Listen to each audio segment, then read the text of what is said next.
Alright, ladies and gentlemen, Ringside Cinema, for the first time, is on location here in Las Vegas. I have made it to Vegas for WrestleMania week, and I've been filming some B-roll footage, and you'll kind of see over this video as I'm talking about the possibility of Seth Rollins becoming the next Paul Heyman Guy. Now, it's ironic that I'm wearing a CM Punk t-shirt talking about this, but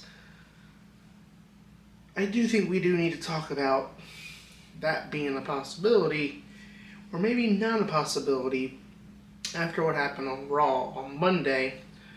So you'll see this video probably on Wednesday. And like I said, you'll just see some B-roll footage I've shot on the strip and stuff earlier today. And then I'll be filming all week. So if you want to see what I'm doing while I'm here in Las Vegas for WrestleMania week, go ahead, hit that like and subscribe button today, as Ringside Cinema on location will be here all week long for WrestleMania. Now, Seth Rollins. Usually the cliche in wrestling is that the person who stands tall in the go-home show is not going to win at the PLE or pay-per-view if we're talking about AEW. And Seth Rollins looked a little bit too strong going into WrestleMania Saturday, the main event of night one. We had that little callback once again. Seth Rollins hitting Roman Reigns with a steel chair. And this seems like they're destined to just hit each other with steel chairs for the rest of their careers. It does seem like, Seth Rollins hit Roman Reigns in the back with the chair to break up the Shield. We saw last year, WrestleMania 40, Roman Reigns got his revenge, and then Seth, this past Monday, hit Roman with a steel chair again. And he also took out CM Punk, and it's interesting because this triple threat match could go either way. We do know he is going to be managing CM Punk at WrestleMania in the main event for the match. He will not be with Roman Reigns. In fact, Roman Reigns even took out Paul Heyman and pushed him to the ground. He looked like he was going to give him a spear, Superman punch, but CM Punk made the save to help his best friend when his tribal chief seemingly betrayed him. Now, there is that whole thing with Seth Rollins where Seth Rollins has told Paul Heyman, Paul, I can get you away from this. Now, in terms of what that means, does that mean Seth Rollins becoming the next Paul Heyman Guy? Because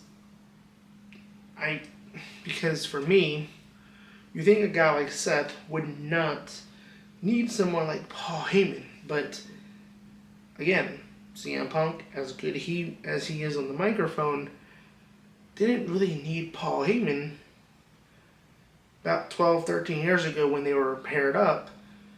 And it turned out to be a great pairing. Now, over these last 5 years, we've seen Paul Heyman with Roman Reigns, for the most part. And it was different. It was something we haven't seen from either Roman Reigns or Paul Heyman.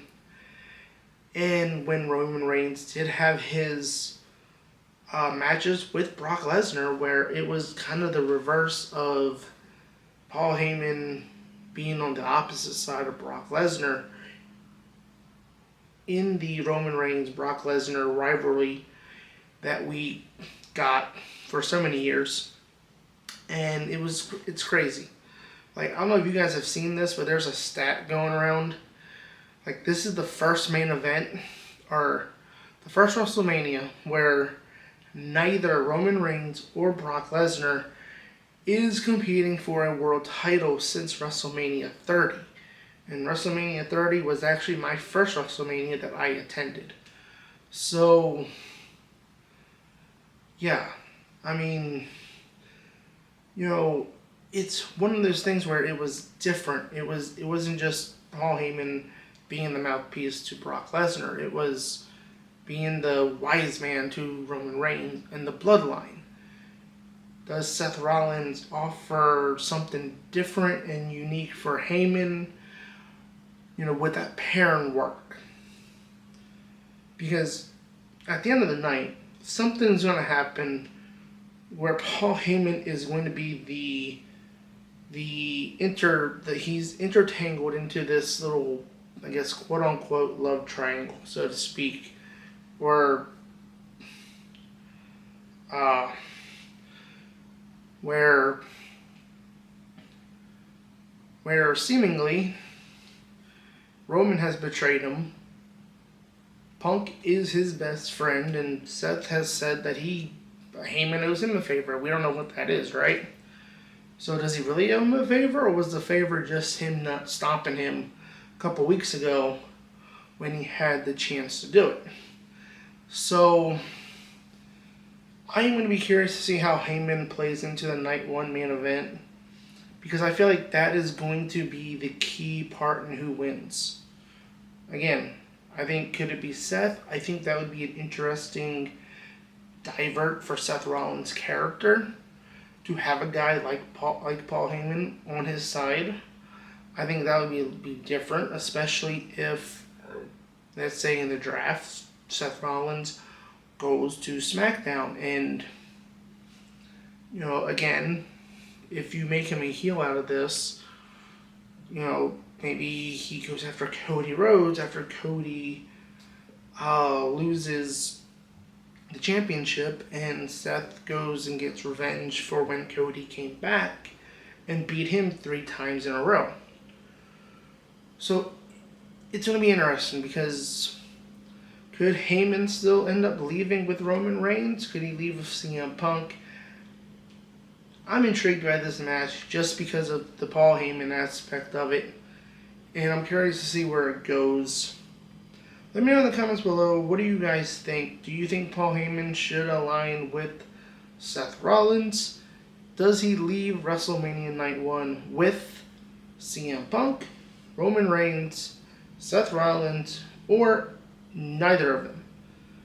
Comment below, and I will be going to Allegiant Stadium tomorrow to film my predictions video from outside the stadium, so you will see that video Wednesday night, maybe Thursday.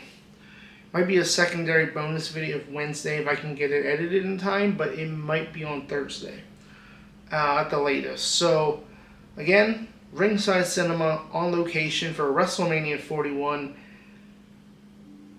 I'm excited, and again, as always, I've been your host, Money Mike, and you've been watching Ringside Cinema. Yeet.